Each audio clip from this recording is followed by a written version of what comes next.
When I deleted all my social media accounts, Facebook, Instagram, WhatsApp groups, everything I told myself it was an experiment in digital minimalism, a way to reclaim my time and attention in a world that had become nothing but scrolling and liking and performing happiness for strangers. But if I'm being honest, it was a test. I wanted to know who would notice I was gone, who would reach out, who actually cared enough to wonder where I'd disappeared to. Over the next 30 days, I got my answer. Friends called. My sister texted. Even my ex-colleague from a job I left 5 years ago sent an email asking if I was okay. But my husband, the man I'd been married to for 27 years, the person who supposedly knew me best, said nothing, noticed nothing, acted like I'd never been online at all. And that silence, that complete lack of acknowledgement became the crack that split open our entire marriage. Subscribe now, because this story is about what happens when you realize the person sleeping next to you every night is the one who sees you least. Let's begin. My name is Margaret Evans. I'm 54 years old. And the day I decided to delete my social media was a Thursday in late January. One of those gray winter mornings when the cold seeps into your bones and everything feels heavy and inevitable. I'd been awake since 4:30, lying beside my sleeping husband, David, scrolling through Instagram on my phone, looking at photos of other people's lives, beach vacations, and grandchildren, and home-cooked meals that all looked better than mine. I did this every morning, this ritual of comparison and inadequacy, and every morning I told myself I'd stop, but I never did. That particular morning, I saw a post from an old friend, Linda, someone I'd known in college but hadn't spoken to in decades. She'd posted a photo of herself hiking in New Zealand with the caption, "Deleted all my apps for a month and rediscovered what it means to be present. Life-changing." The comments were full of people saying they could never do it. They'd be too disconnected, too anxious about missing something important. And I thought, what would I miss? Really? Who would miss me? I was retired, had been for 2 years, after spending 30 years teaching high school English. David still worked, managing a small accounting firm he'd built from nothing, putting in 50-hour weeks despite being 61 and theoretically capable of slowing down. Our 2 children, Emily and Jack, were grown and living in different states with their own families, their own complicated lives that I glimpsed mainly through their social media posts. My days had a rhythm that was comfortable but empty. Morning coffee, a walk if the weather permitted, errands, cooking dinner that David ate while checking his phone, an evening of television neither of us really watched, and then bed. Repeat. Social media had become the way I filled the spaces, the way I felt connected to something larger than my increasingly small life. I posted photos of books I was reading, recipes I was trying, my garden in summer. I commented on friends' posts, liked their photos, sent heart emojis to their celebrations and condolences to their losses. I convinced myself this counted as friendship, as community, as proof that I still mattered to someone. But sitting there at 4:30 in the morning, scrolling past Linda's hiking photos and feeling that familiar mix of envy and hollowness, I wondered, if I disappeared from all of this, would anyone actually notice? Would anyone care enough to reach out through means other than a comment or a like? I decided to find out before I could second-guess myself. I sat up in bed, went to the kitchen, made coffee, and systematically deleted every social media app from my phone. Facebook, Instagram, Twitter, LinkedIn. I paused at WhatsApp. That's where the family group chat lived, where Emily posted photos of my grandchildren, where Jack sent funny memes. But I deleted it anyway. Then I logged onto my laptop and deactivated all the accounts. 30 days, I told myself. Just 30 days to see what happened. David came into the kitchen around 6, dressed in a suit, briefcase already in hand. "You're up early," he said, pouring himself coffee. "Couldn't sleep?" "Just felt like being awake," I said. He nodded, scrolling through his own phone while he drank his coffee, and I watched him, wondering if he'd noticed the difference. If he'd realized that his wife, who spent hours every day tethered to her phone, wasn't checking it compulsively anymore.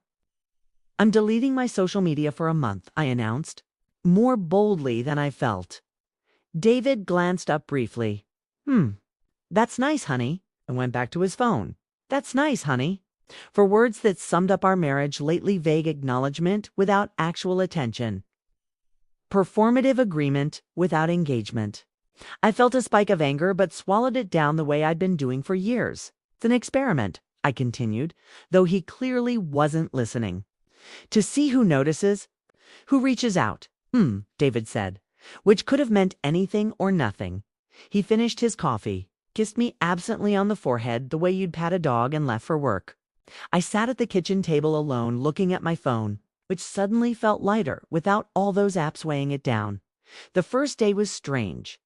I kept reaching for my phone, instinctively waiting in line at the grocery store, sitting in the car at a red light, eating lunch alone at the kitchen table. Each time, my thumb would search for the familiar app icons before I remembered they weren't there. I felt disconnected in a way that was both freeing and anxiety-inducing. What if I was missing something important? What if someone needed me and couldn't reach me? But no one called. No one texted. The house was quiet except for the sound of the refrigerator humming and the occasional car passing on the street outside. By the second day, I started noticing things I'd been too distracted to see before. The way the morning light came through the kitchen window at exactly 7:43, illuminating the dust motes floating in the air. The sound of birds I couldn't identify singing in the trees outside. The fact that I'd been drinking the same brand of coffee for 3 years and had never really tasted it. Always too focused on my phone to pay attention. On the third day, my phone finally rang. My sister Carol. "Where the hell are you?" she demanded when I answered. "What do you mean?" "I'm home. I've been trying to reach you on WhatsApp for 2 days. I thought something happened to you." My heart lifted. Someone had noticed. Someone had cared enough to worry. I deleted my social media, I explained. Just for 30 days. An experiment. An experiment, Carol repeated, her tone suggesting I'd said something both foolish and typical of me. "Why would you do that?" "I wanted to see who would notice I was gone." "Well, I noticed. You scared me half to death." "Don't do that."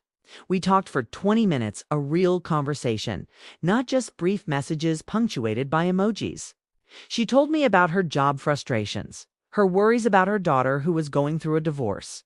I told her about my experiment, about feeling invisible in my own life. When we hung up, I felt more connected to her than I had in months of daily WhatsApp messages. By the end of the first week, 4 more people had reached out. My friend Janet from book club, who'd tried to send me a book recommendation and realized I wasn't on Instagram anymore. My daughter Emily, who'd posted photos of my grandson and wanted to know why I hadn't commented. My old colleague Rachel, who called to ask if I was okay. And my neighbor Susan, who knocked on my door to make sure I was still alive because she hadn't seen my usual morning walk. Photos for people in 7 days. It felt significant. It felt like proof that I existed beyond the curated version of myself I'd been presenting online. But David said nothing. He came home from work each evening, ate the dinner I cooked, watched television, went to bed. If he noticed that I wasn't constantly checking my phone, he didn't mention it. If he wondered why I wasn't showing him funny posts or asking him to look at photos, it didn't occur to him to ask. On day 10, I tested him. I left my phone on the kitchen counter all morning while I gardened, something I'd never done before. When I came inside, muddy and tired and expecting him to comment, maybe tease me about breaking my phone addiction, he barely looked up from his laptop. "Good day outside," he asked absently. "I didn't check my phone once," I said pointedly. "That's good, honey. That's good, honey." Again, those 4 words that meant he wasn't really listening, wasn't really seeing me. I started paying closer attention to David, to the way he moved through our house like it was a hotel he was temporarily occupying rather than a home he'd lived in for 23 years. To the way he talked to me in that pleasant, distant tone you'd use with a friendly stranger. To the way he never asked me questions about my day, my thoughts, my feelings, just offered those vague acknowledgments that suggested he was participating in our marriage without actually being present in it. And the more I paid attention, the more I realized this wasn't new. This had been happening for years. I'd just been too distracted by social media, by the kids when they were younger, by my teaching career, by my own need to stay busy and useful and productive to notice that my husband had slowly, quietly disappeared from our marriage while still physically present in our house. By day 15, I'd been contacted by 11 people. Friends I hadn't seen in person for months, but who apparently thought about me enough to notice my absence. My son Jack, who'd tried to send me a meme and ended up calling instead. Two former students who'd been following my book recommendations on Instagram. Even my hairdresser, who messaged me on regular text to ask if I was okay because I'd missed sharing a photo of my latest haircut. 11 people had noticed I was gone. David wasn't one of them. I started wondering if maybe he'd noticed but just hadn't said anything. If maybe he was respecting my experiment, giving me space. So on day 16, I brought it up directly. It's been more than 2 weeks since I deleted my social media. I said over dinner. David looked up from his phone. He was reading work emails while eating, as usual. Oh, right. How's that going? Interesting, I said. A lot of people have reached out. Friends, family, even people I haven't talked to in years. That's nice. I waited for him to ask more, to show curiosity, to engage. But he went back to his phone. Did you notice? I asked quietly. Notice what? That I deleted my social media. That I'm not on my phone all the time anymore. He looked genuinely confused, like I'd asked him a question in a foreign language. I mean, I guess. I don't really pay attention to what you're doing on your phone. And there it was. The truth spoken so casually it took my breath away. He didn't pay attention to what I was doing, period. Not on my phone, not in our house, not in my life. I was just ... there. A presence he'd grown so accustomed to that I'd become invisible. That night, I couldn't sleep. I lay beside David, who was snoring softly, oblivious to the crisis unfolding inches away, and I tried to remember the last time he'd really looked at me. The last time he'd asked me a question that required more than a one-word answer. The last time we'd had a conversation about something other than logistics, what to have for dinner. When to schedule the furnace cleaning, whether we needed milk. I couldn't remember. And that felt like the most damning evidence of all. By day 20, 15 people had reached out in various ways. My former teaching colleague who wanted to meet for coffee. My cousin who'd been sending me recipes on Facebook and switched to email when she realized I'd disappeared. 3 different friends from book club who'd coordinated to bring me a stack of new releases because they knew I'd been offline and might be missing. Recommendations, 15 people who'd noticed my absence. Enough to take action, David. Passed me in the hallway one morning, said morning, honey, without making eye contact, and went to make his coffee. I stood there watching him, this man I'd been married to for 27 years, and felt like I was looking at a stranger. That afternoon, I did something I hadn't done in ages. I went through old photo albums. Physical albums, the kind we'd kept before everything became digital. I looked at photos of David and me from our early marriage, young and hopeful, and so obviously in love it hurt to look at. Photos of us with baby Emily, then toddler Jack. Photos from vacations where we were holding hands, looking at each other, laughing together. When had that stopped? When had we become 2 people who lived parallel lives in the same house, intersecting only at mealtimes and bedtime, speaking only in logistics and pleasantries? I tried to pinpoint the moment things changed. Maybe it was when the kids left for college and we didn't know how to be just the 2 of us anymore. Maybe it was when David's business started demanding more of his time and attention. Maybe it was when I retired and suddenly had all. This time that highlighted how little of David's time I actually occupied, or maybe, and this was the thought that kept me awake at night, maybe it had been gradual. So incremental that neither of us noticed until the distance between us had become a chasm. Neither of us knew how to cross. On day 25, I made a decision. I was going to give David one more chance. I was going to tell him everything about the experiment, about my feelings, about the fact that our marriage had become a performance of marriage rather than an actual relationship. I was going to ask him if he even saw me anymore, if he even wanted to see me, I rehearsed what I'd say. I imagined his response: shock, denial, maybe defensiveness, but ultimately understanding. An agreement that we needed to try harder. Reconnect, remember why we'd chosen each other in the first place. But when the moment came when David sat down to dinner on day 25 and I opened my mouth to start the conversation, he spoke first. Might need to travel more for work, he said, scrolling through his phone. New client in Chicago. Probably a couple trips a month for the next 6 months. And just like that, the words I'd prepared dissolved. Because here was the truth. He wasn't even present enough to notice we needed to have a conversation. He was already planning to be away more, to put even more distance between us. "'Kay?" I said. He looked up briefly, surprised by something in my tone. "You don't mind? Would it matter if I did?" He laughed, thinking I was joking. "You've always been so understanding about my work. That's what I love about you." What I love about you? Present tense. As if love was still something active between us rather than something we'd both stopped tending years ago. That night, I reactivated my social media accounts. Not because I'd missed them, in fact. I'd found the absence liberating in ways I hadn't expected. But because I wanted to document what happened next. I wanted witnesses to whatever I decided to do with this knowledge I gained about my marriage, my husband, and myself. On day 30, the final day of my experiment, 19 people had reached out in meaningful ways.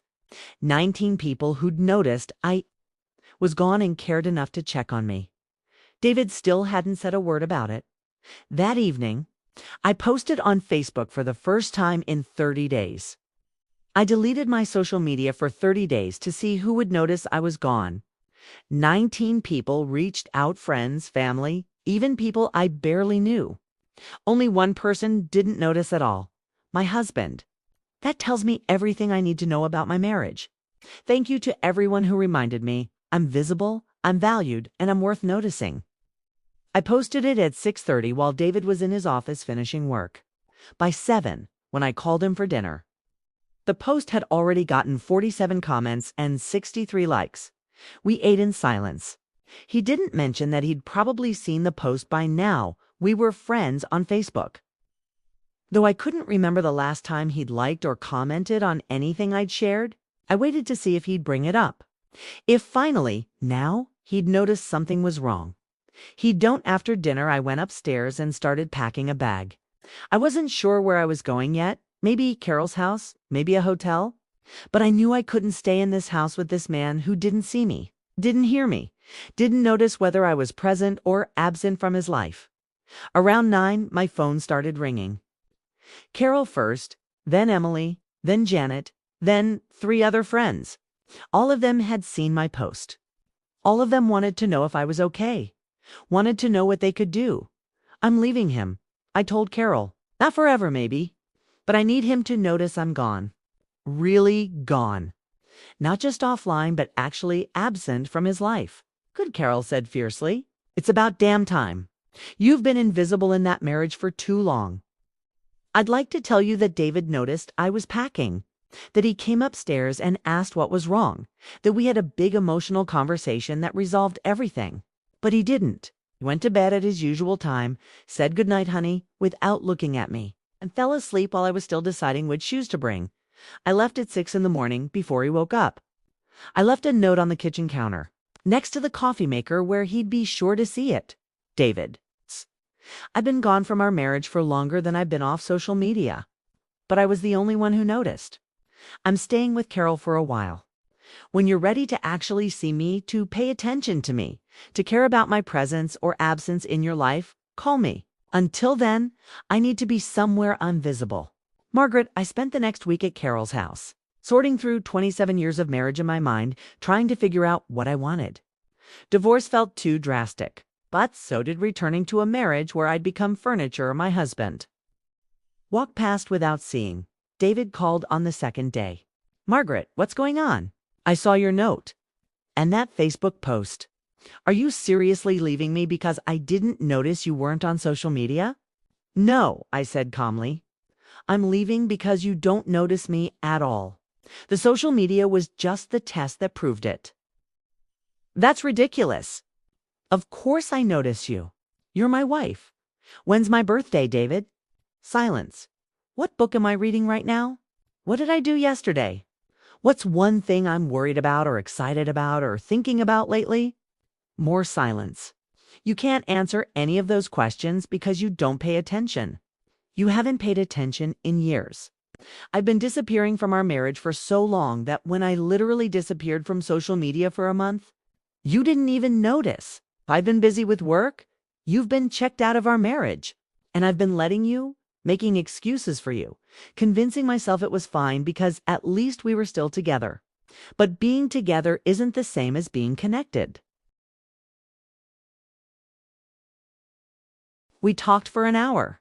He was defensive at first, then confused, then finally quietly sad. He admitted he couldn't remember the last time we'd had a real conversation.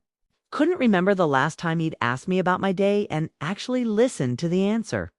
Couldn't remember when I'd become someone he lived with rather than someone he loved actively. I don't want to lose you, he said, finally. Then you need to see me, I told him.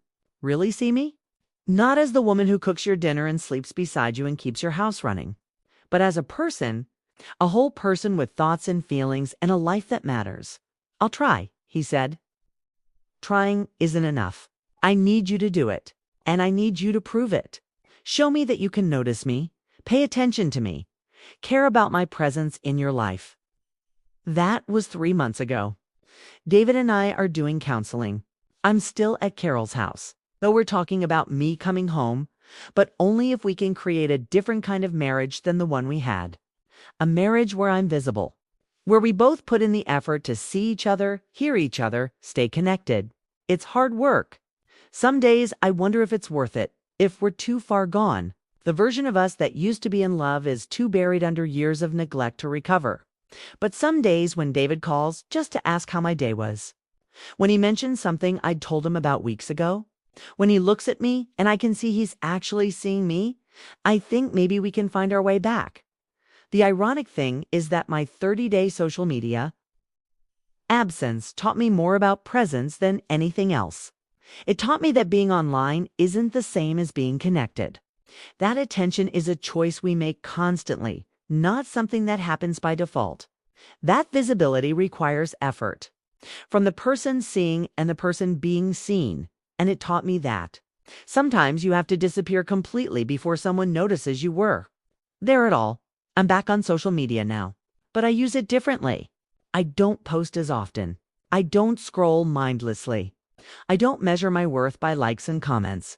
Instead, I use it as what it was meant to be, a tool for connection, not a replacement for it.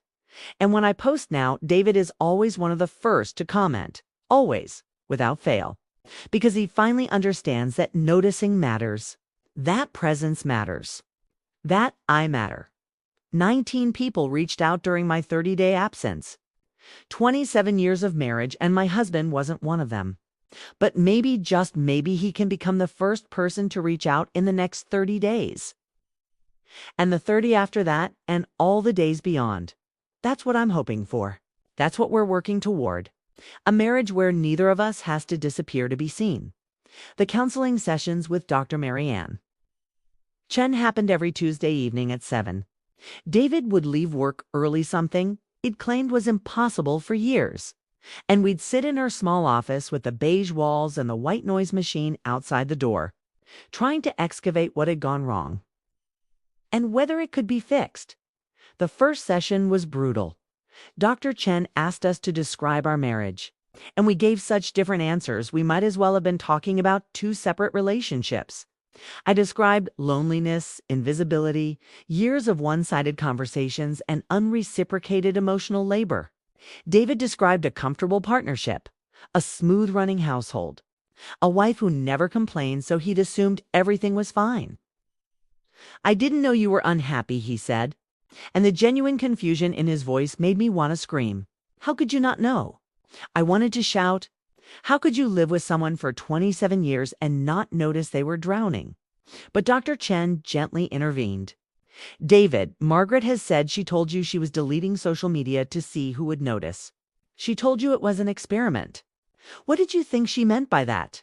David looked uncomfortable. I don't know. I thought it was just one of those things.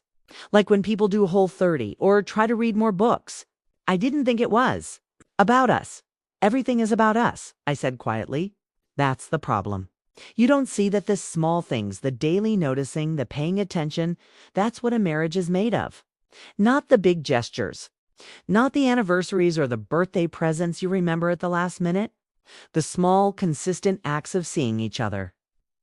Dr. Chen assigned us homework. David was to ask me 3 questions, everydayreal questions. Not, how was your day? But specific things about my thoughts, feelings, experiences. And he had to listen to the answers without checking his phone. Without thinking about work. Without planning what he'd say next. I was to tell David when I felt invisible in the moment, not weeks later. To stop protecting him from my disappointment and hurt. The first week of homework was excruciating. David's questions felt mechanical, rehearsed. What's something you're thinking about today? What was the best part of your morning? What's one thing you wish I knew about you? And my answers were guarded, testing whether he was really listening or just performing attention the way he'd been performing. Marriage. But something shifted in the second week. David asked me, what's something you miss about us? And I answered honestly, I miss being surprised by you. I miss learning new things about you. I feel like I've known everything about you for 10 years and nothing has changed. And David said quietly, I feel the same way. I think I've been afraid that if I change, you won't love me anymore. So I've just kept being the same person, doing the same things, thinking that's what marriage is. But it's made me boring. It's made us boring. That moment of mutual vulnerability cracked something open between us. We started having real conversations again, not about logistics or the kids or what to watch on TV, but about ideas, fears, dreams we'd stopped sharing because we'd assumed the other person wouldn't care.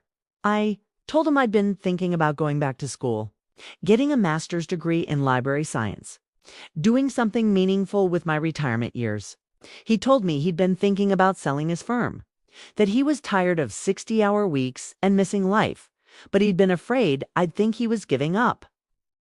I wouldn't think that, I said. I'd think you were finally living. I haven't asked you what you think about anything in years, he admitted. I just assumed you were happy with things the way they were because you never complained. I shouldn't have to complain for you to check in with me. You're right. I'm sorry. We started dating again. Actual dates, dinner at restaurants where we talked instead of scrolling through our phones. Walks in parks where we held hands. Bookstore browsing where we bought each other books based on what we thought the other would like. It felt awkward at first, like we were strangers trying to impress each other. But gradually it started feeling natural, like rediscovering someone you used to know intimately and realizing they'd been there all along. It's just hidden behind years of routine and complacency. After 2 months of counseling, I moved back home. Not because everything was fixed, it wasn't, but because I believed we were both committed to fixing it. David had transformed our bedroom, gotten rid of the TV. Added reading lamps on both sides so we could read together before bed instead of staring at screens in silence. He'd created a space in his home office for me to work on graduate school applications.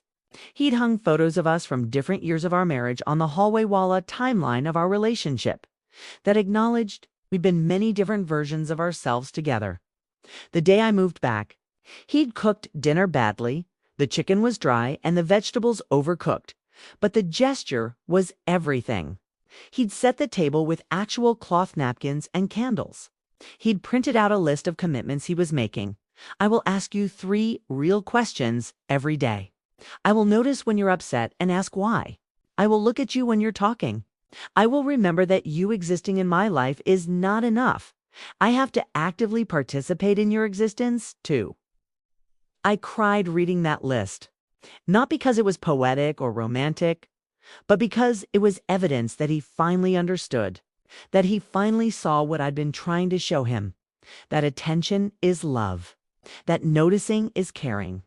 That presence requires work.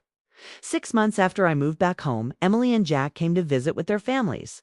We hadn't told them the full story of our separations, just that we'd been going through a rough patch and were working on things. But Emily noticed immediately that something had changed. "You guys are different," she said, watching David and me cook dinner together, actually talking, actually laughing. "You're like, I don't know, like you like each other again." "We always liked each other," David said, but I corrected him. "No, your sister's right. We'd stopped liking each other. We'd become roommates who shared a life but not a connection. We're trying to fix that."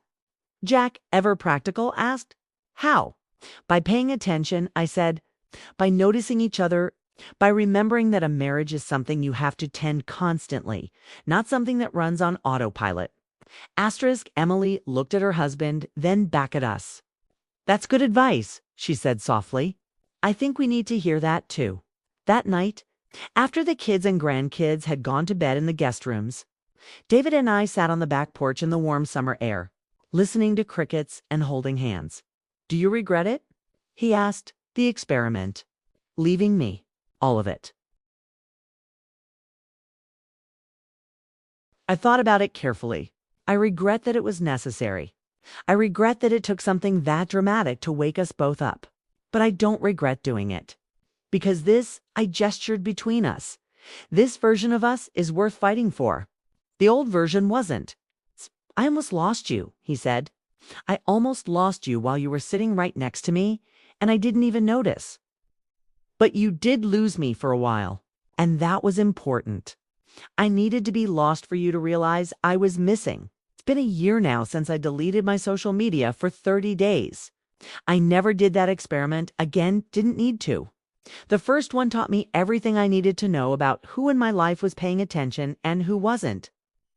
But more importantly, it taught me that I had to pay attention to my own life, to my own needs, to my own visibility. David and I are different now. We're not the couple we were at 25, breathless with new love. We're not even the couple we were at 40, comfortable but coasting. We're something new, something we're building consciously, deliberately, with full awareness that it requires work. We still have hard days. Days when David slips back into old patterns and I have to remind him, I'm here. I'm real. I'm worth noticing. Days when I realize I'm expecting him to read my mind instead of using my words. Days when we both wonder if it's easier to just go back to the comfortable numbness of our old marriage. But then David will ask me what I'm reading and actually want to discuss it. Or I'll tell him I'm scared about starting graduate school and he'll know exactly what to say. Or we'll be sitting in silence and realize it's the comfortable silence of two people who don't need to fill every moment with noise. Not the empty silence of two people with nothing to say to each other. Last week, I posted on Facebook again. Just a simple update with a photo of David and me from a weekend trip we'd taken. The caption said, "A year ago, I disappeared from social media to see who would notice. My husband didn't. Today, he notices everything: the way I take my coffee, the books I'm excited about, the dreams I'm working toward. Sometimes you have to be invisible before someone learns to see you."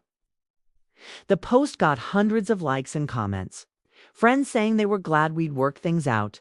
Women messaging me privately to say they felt invisible in their own marriages and asking how I'd found the courage to leave. Men thanking me for the wake-up call, saying they were going to go home and really look at their wives for the first time in years. But the comment that mattered most came from David. He wrote, "A year ago, I failed the most important test of my life. I'm grateful Margaret didn't give up on me on us. I'm grateful for second chances. And I'm grateful every single day that I've finally learned to see the extraordinary woman who's been beside me all along. I'm sorry it took losing you to learn how to keep you." I cried reading that. Not sad tears, but something more complicated: grief for the years we lost. Gratitude for the chance to rebuild. Hope for what we're becoming. This morning, David got up before me and made coffee the way I like it, strong, with just a splash of cream. He brought it to me in bed and sat on the edge, just watching me wake up. "What?"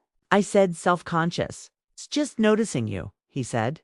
"You look peaceful when you're sleeping. I like seeing that." And I realized this is what I've been starving for. Not grand romantic gestures or expensive gifts or dramatic declarations. Just this being seen, being noticed, being present in someone else's awareness in the small, daily, unremarkable moments that actually make up a life. I deleted my social media to see who would notice I was gone. In the end, the person who didn't notice taught me the most important lesson, that visibility is not automatic, even especially with the people closest to us, that we all become invisible when the people who love us stop choosing to see us, and that sometimes the bravest thing you can do is disappear completely, just to prove you were there all along. My name is Margaret Evans. I'm 55 years old now. I'm in graduate school, learning to be a librarian. I'm married to a man who asks me real questions and listens to the answers. I'm visible to the people who matter, and I'm visible to myself, and that feeling of being seen, of mattering, of existing fully in my own life, that's worth more than all the likes and comments and followers in the world. That's worth everything.